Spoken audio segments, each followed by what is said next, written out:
Awesome. Wow. Okay. Well, we just had a big event happen in our house, which we don't have to talk about.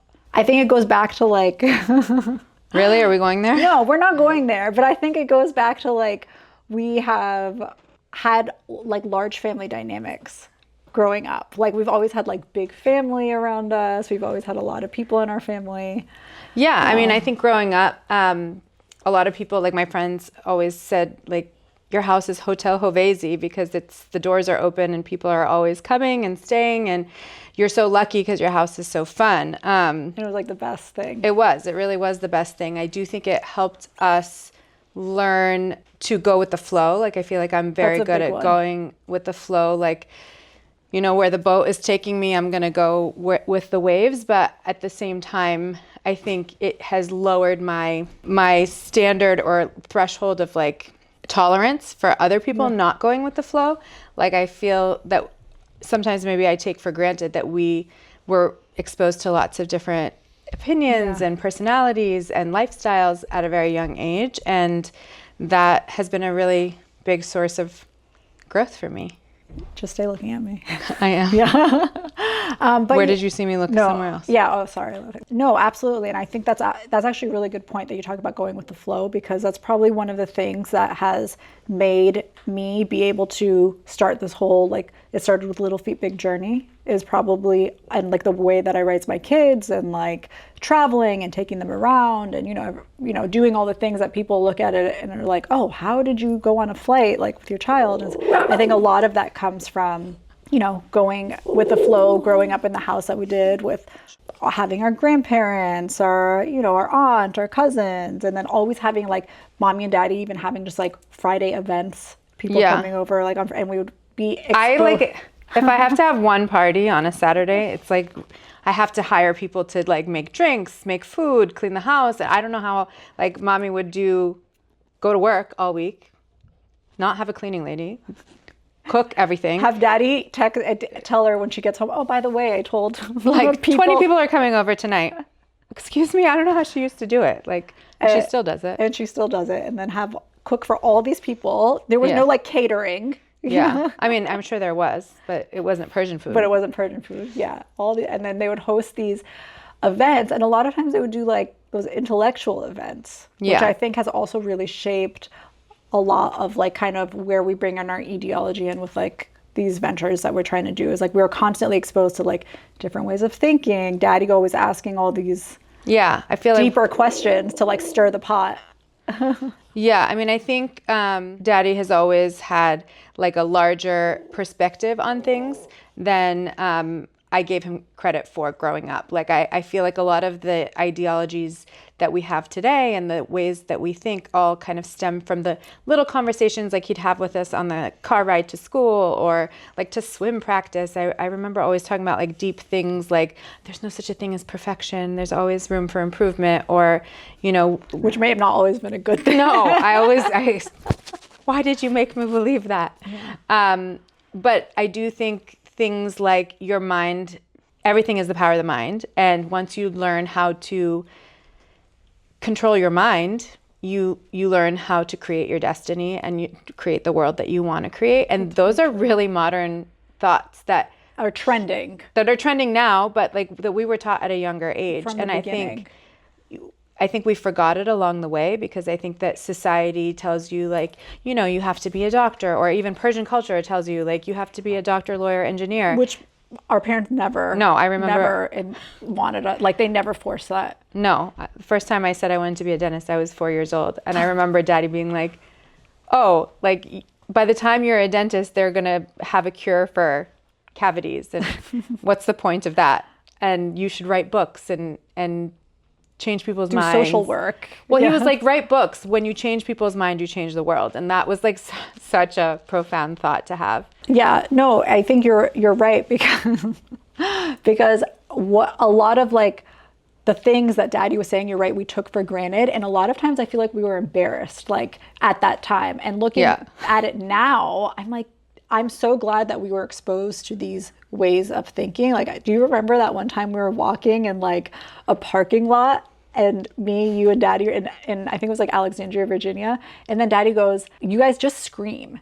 And do you remember that? Oh my God. It wasn't just that one time. He would say it all the time. And like in a park, in a parking lot. And I'm like, why would I scream? He's like, you guys just need to be comfortable with yourselves. Like, just be confident. Like, just yell out loud. Not scream. Well, and I think sometimes, and when I think also like sometimes we would go the opposite way, even like becoming dentists, both of us. Like, I think, I obviously was really drawn to it from a young age, but like, because my parents weren't telling me to do these things, I was like, do they not see all the other Persian parents? Like, what are they thinking? And thinking like, okay, I need to really make sure that I am, doing what's best for my future, and so that I can like catapult myself to the next level. And my parents are like, hippies. They really were like, and they still kind of are. Like, they still kind of are. But you know what I love about them? So many things. And, we have to talk about mommy as well. But what I do love is that they're constantly evolving, and they taught us that constantly evolving is a great thing. As long as you're growing, you're changing. And so I'm not the same person I was last year, 5 years ago, 10 years ago. And I love that they're in their 60s and they're not the same people that they were last year or 5 years ago. And growth means change, and change is a good thing. Yeah, absolutely. No, they're completely different.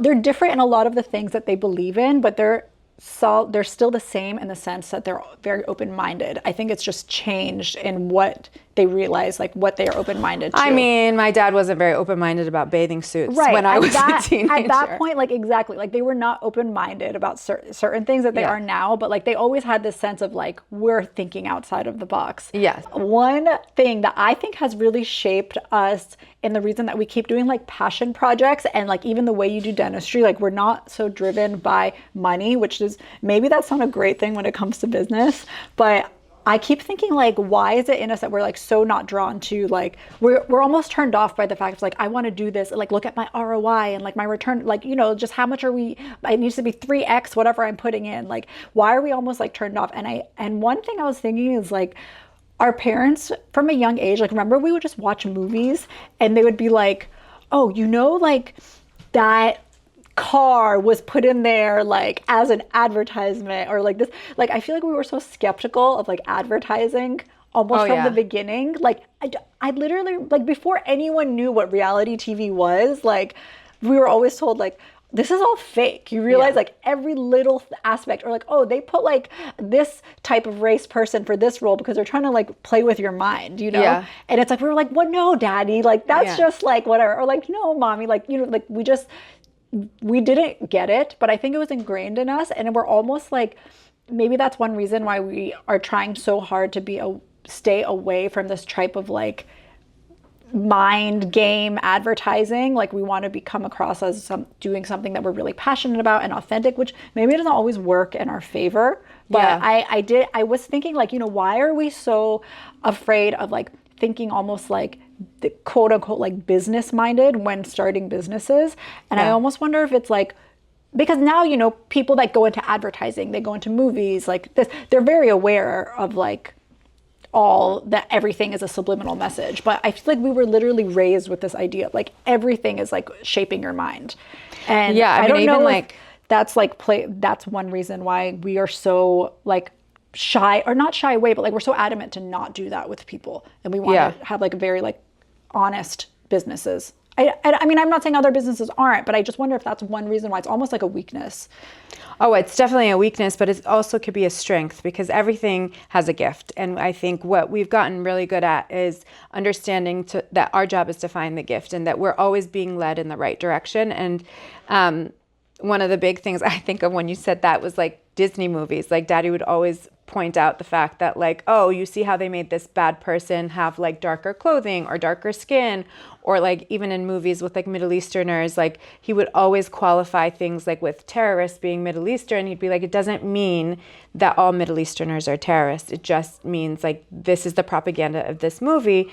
And I think he kind of instilled in us, and Mommy as well, that like you have the power and the potential to change how people think about people who are like you or other people, and like your voice makes a big difference. So I think overarching, what we recognize is that our voice makes a big difference. And so use that voice for good rather than manipulation or only for profit. And I do think like I've come a long way, because even in dentistry, like when I first started doing dentistry, sometimes I felt like guilty or embarrassed to like charge people what my fee was if they didn't have insurance, because I felt like, oh my God, I've been given this gift that I can do this, and I feel bad charging for it. And I just want to help them. I just want to help them. They're in pain. I just want to make their teeth feel better. Exactly. And I would almost feel guilty, like if they had a chip in their front tooth and they couldn't pay for it, and then I wouldn't do it. Like, what do you mean? Like, I have to do it. And it wasn't until, like, I think that was the extreme, and that was not good. And I floundered for a long time because I was constantly giving away. I realized that then my patients weren't valuing my service either, and what I have to give is of high value, and if I don't value it, how can I expect others to value it? So I think there was a gift in it, but and I don't know, I think you're there because I see that you are focused on ROI. Part of it I had to like work on who I was, but a part of it is like I've just hired people who are really great at figuring that out, and so I can really focus in my passion and what fulfills me, which is changing how people think about an industry or changing how an industry is operated. So it's very, for example, in patient care, it's very patient-centric, experience-centric, excellence-centric. I guess that for me, that would be the gift. What do you think the gift is for you? I think one of the ways that I have been able to be a strong mother and a strong career person is because I always had a great example of that in our mom. I think mommy's dedication to her family, her husband, her children, her extended family, and supporting them in their growth and establishment in the U.S., I think that was really eye-opening. At the time, I didn't know it was eye-opening. I thought that was status quo. I know. I did too. As a mother now, I'm able to recognize that, like, just because I also have a badass career, like my mom, she has a PhD in organic chemistry. She has a million publications and even patents to her name in drug discovery. And, she worked for all these big companies and consulted for big companies on how to make their drug discovery more efficient. And was like the forefront in her area in chemistry, like was a leading. Exactly. And like she would Pfizer would pay for her to come out and like teach their drug development crew how to use these techniques that she had developed. And, I kind of just took for granted that she was badass in her career and then also badass at taking care of her family and her friends and her kids and her husband. And, really, watching her do it so gracefully made me think that, okay, like everybody's doing that, so I can do it too. I never even had a second thought that was possible. And also not changing her last name.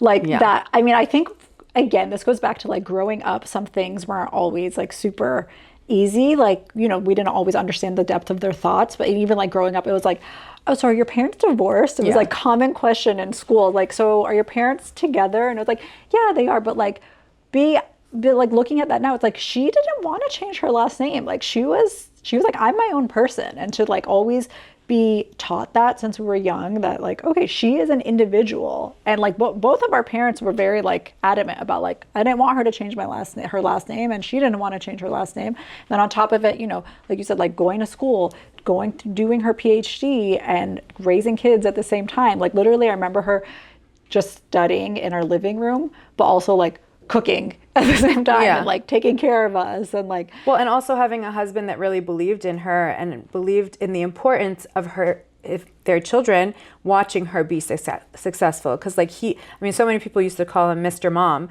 because a lot of times after school, like we were his responsibility. If she had a reaction, and you were much younger, so maybe you don't remember this, but like she had these long reactions that had to like go till a certain point, and she had to be over top of it. I do remember being like, she has a reaction. She has a reaction today. Like we can't get involved with the reaction. Yeah. And so but like we always had the most fun those days. Like we never felt like we were missing out on our mom being there, because our dad made up for it 10 times over. Like it was always like an exciting day because we got to do something out of the ordinary. And I think, I talk a lot on women empowerment and women being able to do anything and everything they put their mind to. A lot of that is because they're willing to ask for the support from their spouse, from their friends, from whoever it is that gives them support. And I think having the courage to accept that support is also so brave. You have to be willing to put your ego to the side to say like, I am who I am because I have support. And there's nothing weak about that. Yeah, absolutely. I think one other thing about mommy that has really instilled a lot of, traits in us that made us maybe foolishly believe, or I don't know, or has given us that idea that we can be able to do all of these things once we become a mom, like we don't have to sacrifice who we are once we become a mom, is also that like she was so, like she has all these stories of being so adamant about like what she believed in during, when she first came to America and like whatever politics was going on. Like they were so into politics and so many different activities, social activities, etc. And like we always saw how she was so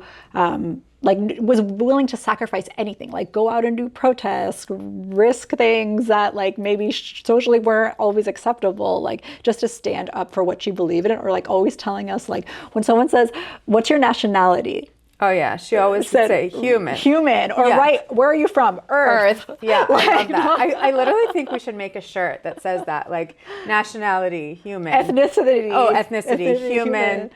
Country of origin. Earth. Yeah. It was just like, we were just like, so I think maybe that's one reason we're like, yeah, like I can be a mom and I can go and start a business and let me just go try to start another bit. And there's no, like, we never question, like, maybe I can't do this. Like, of course you have like, it's not always easy. It's not always like a linear exponential line, but like I think we've been surrounded by this idea of like anything you put your mind to is possible. Power of the mind. Yeah. Like, so. Well, I think also like for me, I got to see a little bit more of their, going through school and watching their journey. I think that's been very helpful for me because I believe that you don't have to start from wealth or a highly educated family to be able to create the life and the experience that you want to create.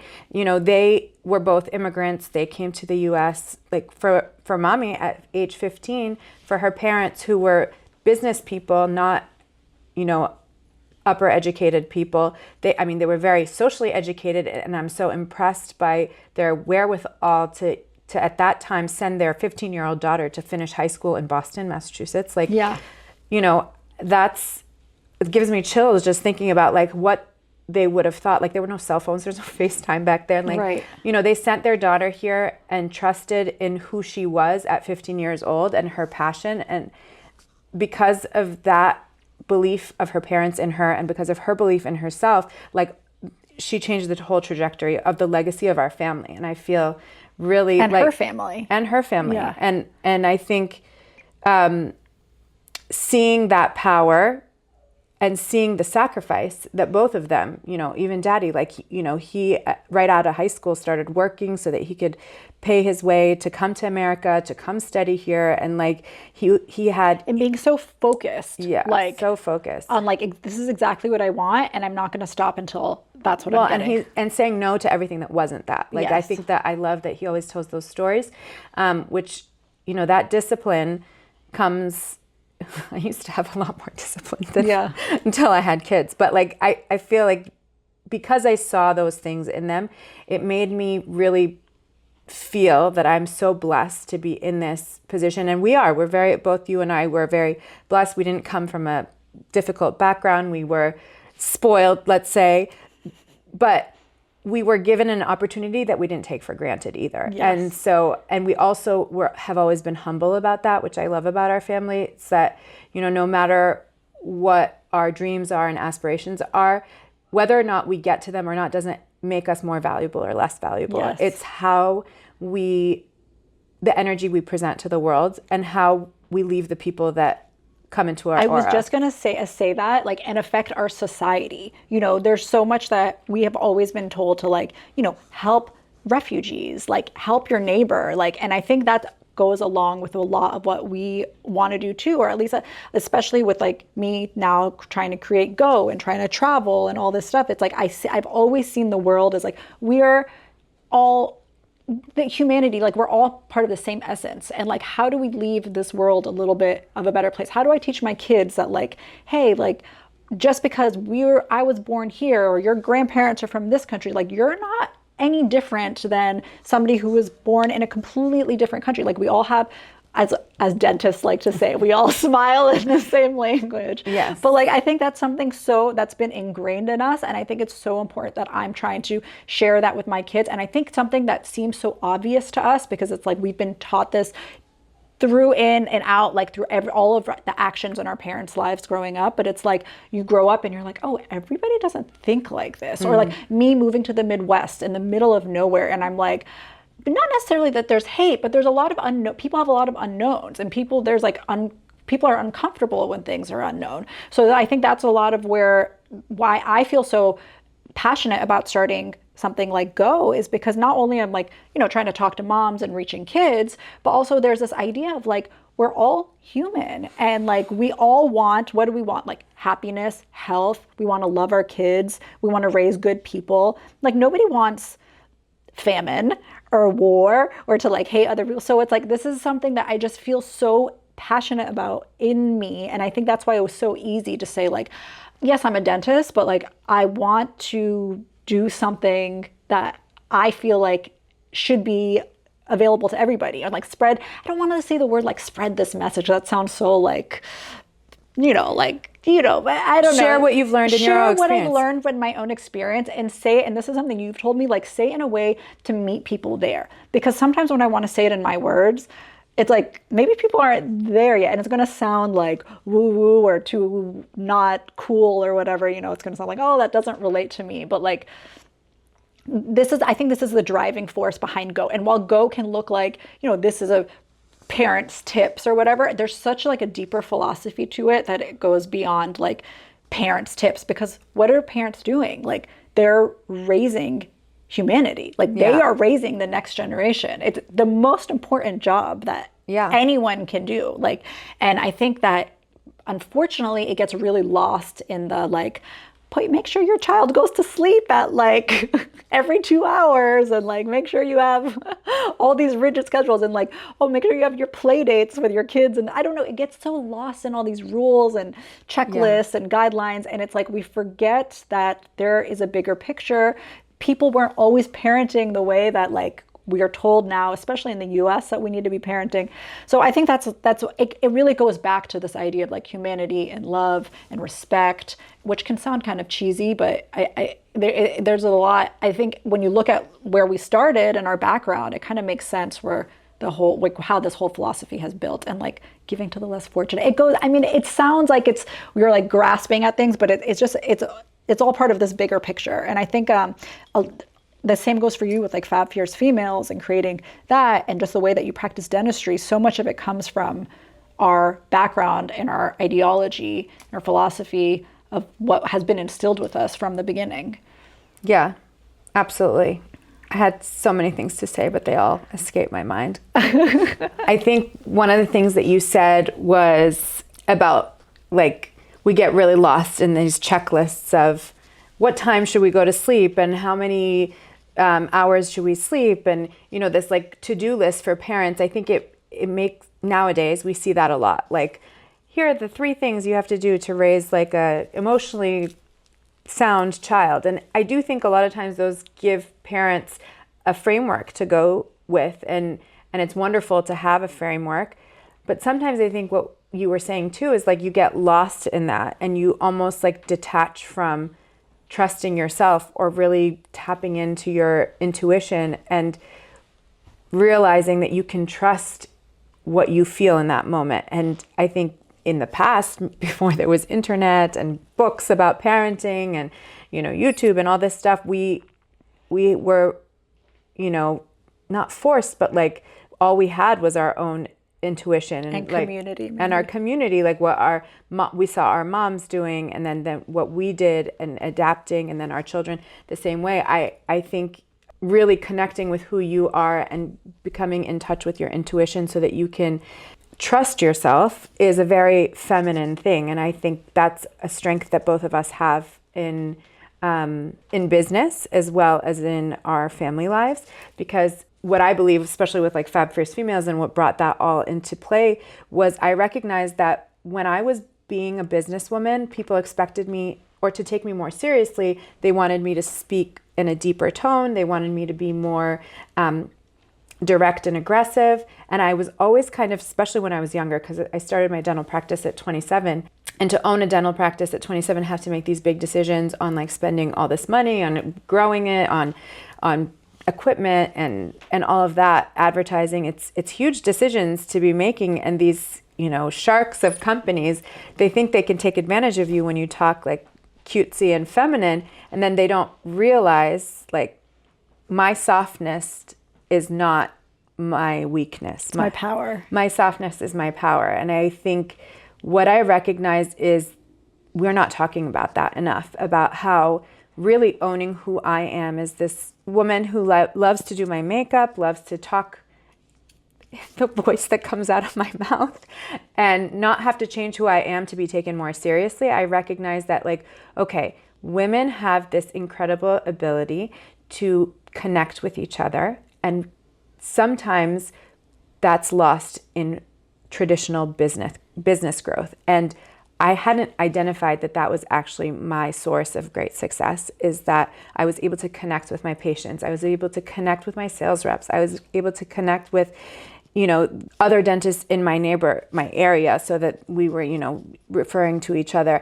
It's the power of femininity that is not only strong, but soft and magnetic. And I think magnetic, I love that, because there's like an energy. Yes. Oh my God, there's so much energy in it. And I think a lot of that intuition and that softness comes from, being maternal, and trying to feel out your child or feel out your family member. Like, okay, what do they need in this moment? I've gotten, I work with a wisdom teacher, and he's helped me so much with really honing in my own power, or remembering the power that I have. And, he always says, Neda, in this moment, if you're feeling up, down, left, right, not centered, what do you need in this moment just to feel a little bit better? It's like, oh, like nobody taught me that. Like, you think to yourself, okay, get over it. Like, move forward. Like, you shouldn't be upset. You start giving yourself these feelings of guilt. But feeling guilty about not feeling good never makes you feel better. Yeah. So really getting in tune with yourself, that like, okay, Neda, what do you need in this moment to feel better? Or what does your business need in this moment to feel better? Like, they don't teach that in business school. Yeah. But your intuition is incredibly powerful, and it gives you an edge that nobody else is talking about. And so, I mean, that's one of the many branches of Fab Fierce Females. But I was going to say, do you feel like that's what made you want to start Fab Fierce Females? Like, or like the society? Do you feel like you felt like you had this way of thinking that you weren't seeing? I think that came about a little later, but I think, they always say like the greatest things come from your own problems. And one of my biggest problems was that I was having a really hard time finding like my girl crew, and people that not only like supported me, but also inspired me. I wanted to be at the tables where women were doing bigger things than I was doing. I wanted to be at tables where women weren't poo-pooing on what I was ambitious about. I later found out or recognized that maybe they were poo-pooing because it intimidated them. But my idea was always like, oh my God, like, I'm so dumb for thinking this is a fun thing to do, or an interesting business opportunity, or an idea, or whatever. I always felt like, okay, there's something wrong with the way I think. Yeah. And I never set out to start a community. I just decided, well, if I'm not being invited to these tables, I'm going to invite these people who have inspired me to my table. And it started off with just having people over my house, and it grew into what Fab Fierce Females is today, which is this badass community of purpose-driven women leaders. And, our society members come together once a month around this table where people feel like held, supported. I mean, go ahead. I was going to say, I just came to like my first society dinner, and I already met an amazing connection who introduced me to her cousin, who was also an amazing and it's like, I wish I lived in Boston so I could come to more of these society, because I was like, okay, I only came to one and I already made such an amazing connection. Yeah. Well, I mean, and I think that's the other thing, is that we didn't intend to start this as a networking group. Like, we intended to start this to bring purpose-driven women together, and to support each other, and to give them a place to be themselves, But what ended up happening is when you do have community, when you do have connection, when you have that deep sense of like being seen, you just naturally give, like, you know, and these are already fabulous women and they have incredible networks, but they don't necessarily have the time to curate these beautiful dinners or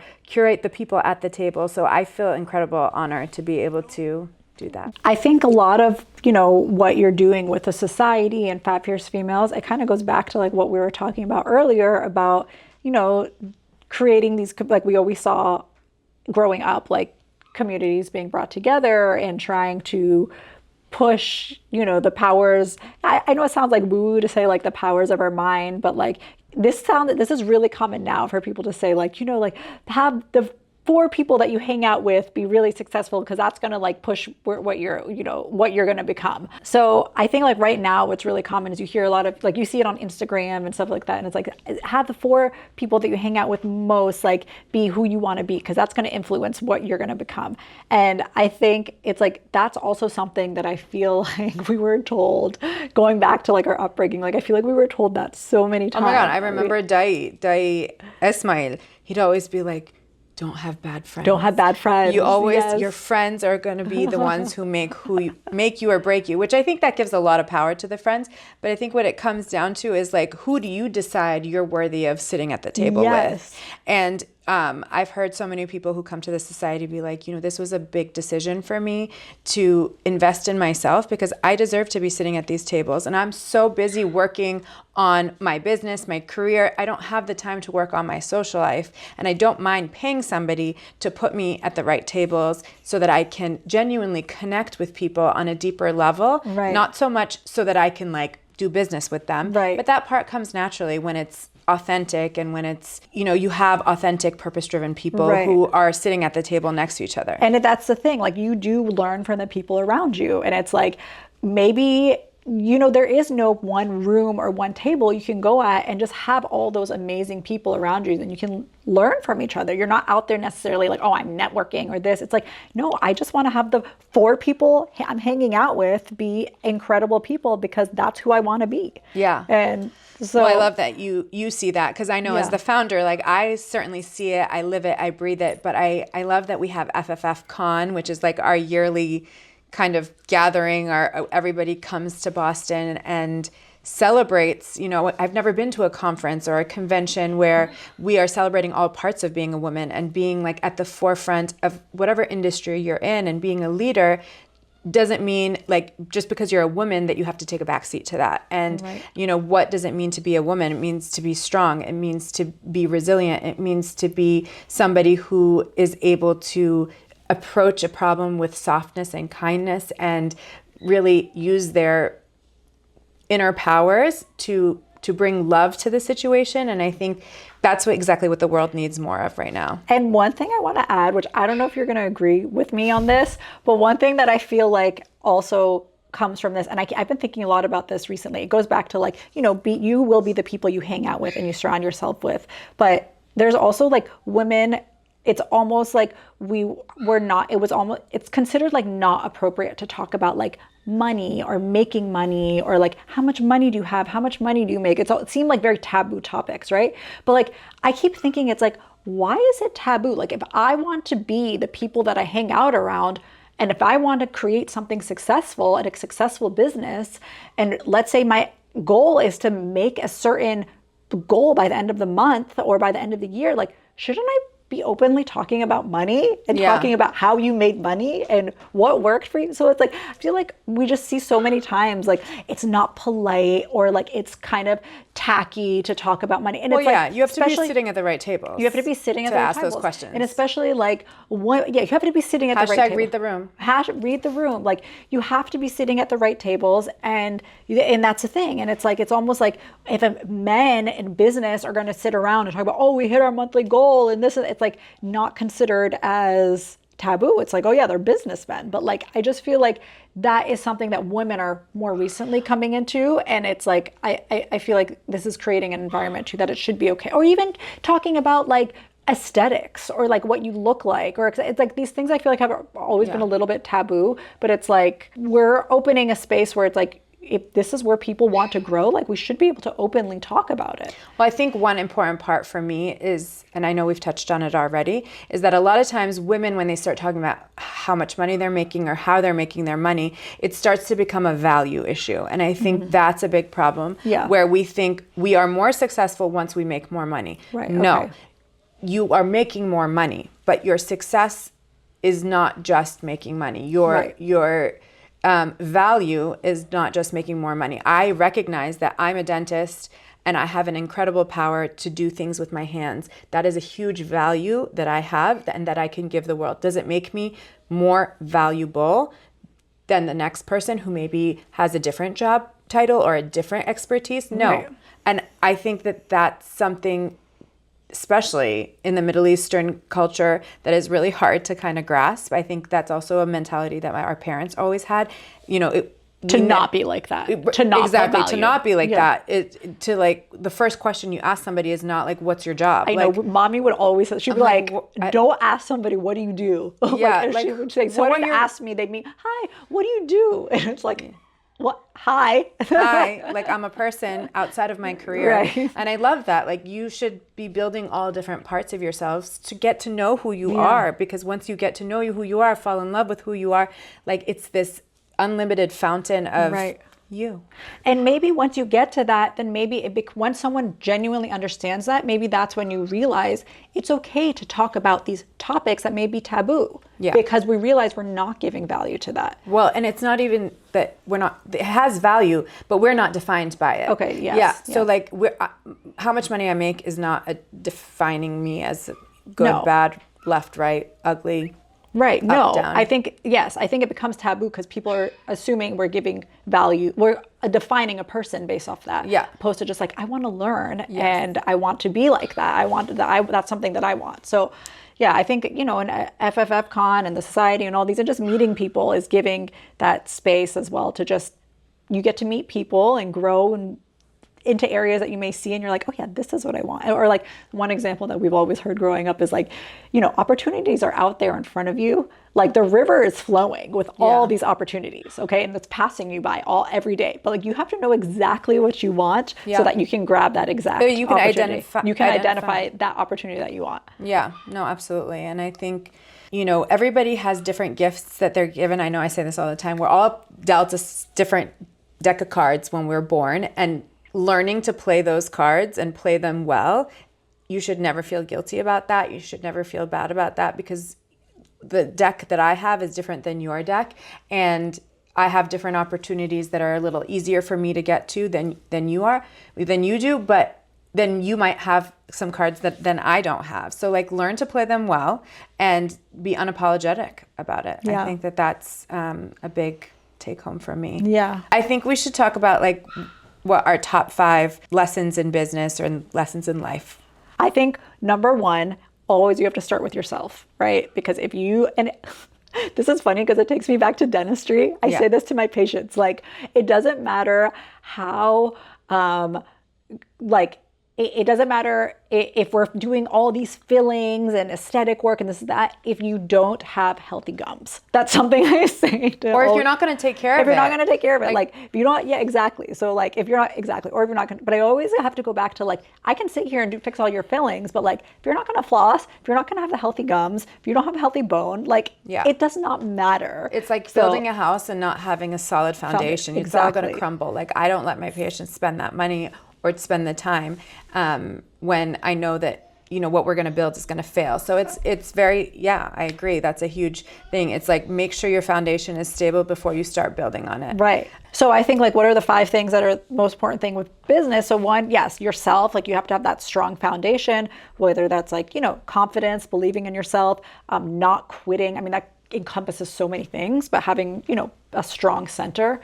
I would say my number 2 is team building. I think that one is huge. Which I think women are fabulous at. We're fabulous. And I also think dentists, like I feel like going back to dentistry, maybe because I am a dentist, I can like connect it. But I've said this to you before, like I feel like anytime I'm team building, I realize that so much of I'm not saying I'm great at it, but anytime type of skills that I have, a lot of that I feel like comes from dentistry, because you're working with a bunch of people all day. Yeah. We have the front desk, we have our assistants, we have our hygienist, we have the patient. Like there's so many moving parts. Oh yeah, I always say it's like this dance. Like it's, yeah. And when I'm with a team that everybody knows and does their job to the best that they can, and they're really focused in their job and allow the other person to do their job, it's like this well-oiled machine, and we're doing this tango together. We don't even have to talk, and it's actually so beautiful. So I love that you said that. Yeah, exactly. Like, and I always feel like because we're very comfortable with dentistry, that is what we went to school for. We learned how to do it. Like we do it day in and out. I feel like we feel very comfortable, at least to for myself, but I know it's the same for you, in that team building in the dental office. Of course, that has its challenges, of course, but like I think it's more natural for us. And sometimes when I'm, working on Go and I'm working on the team building and I'm seeing like the difficulties, I sometimes think like I wish like I was as comfortable as I am with this as I am with dentistry, because for some reason dentistry just comes like, because it's what you've done it. You've done it so much, exactly. And can I say something? Yeah. Because I'm going to forget it, like everything else I've forgotten today.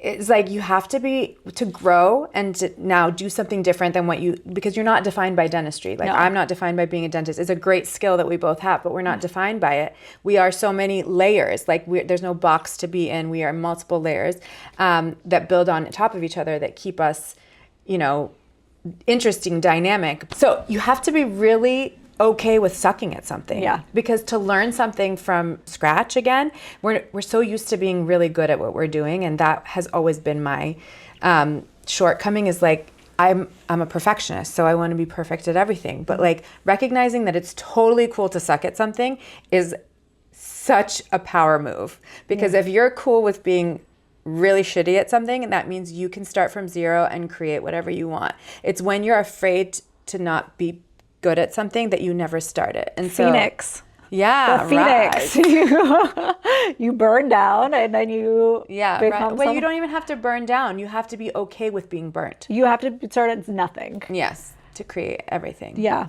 absolutely. Anything and everything. And I think I'm going to do 3, because I think 5 is going to take very long. But I think that brings me to my third most important thing that I've seen in business, and that is being able to change and adapt and learn and not stay static. Because just like everything else, like now, like there's so many advances in AI, like every single day there's new AI coming out. And it's like, if I'm just going to sit there and like not try to learn and take advantage, it's like, I'm going to fall way behind, like with all these new changes. And the same with dentistry, like there's so many new techniques and this and that. And like, we know firsthand as we, we're young, we're young dentists, and we see dentists in older generations, we're like, oh, they're still using amalgam? Like they're still using I feel like I'm in that sweet spot right now where I'm like 15 years in, so I'm not a young dentist, but I'm not an old dentist. I'm sure you feel it. I'm in my stride. I really like it. I know, and it's probably going to be hard to change. Yeah. And then one day people are going to be like, she's still using the CEREC? What's that CEREC thing? She makes her own crowns. She's packing it in her composite. Poof. Wave my magic wand. But yeah, no, I really love doing this, because I feel like we have these deep conversations like all the time, and we've always said like we should do this on camera. And I feel really excited that we have been able to. I will just add 2 of my own, and I'll be quick so that we get to the 5.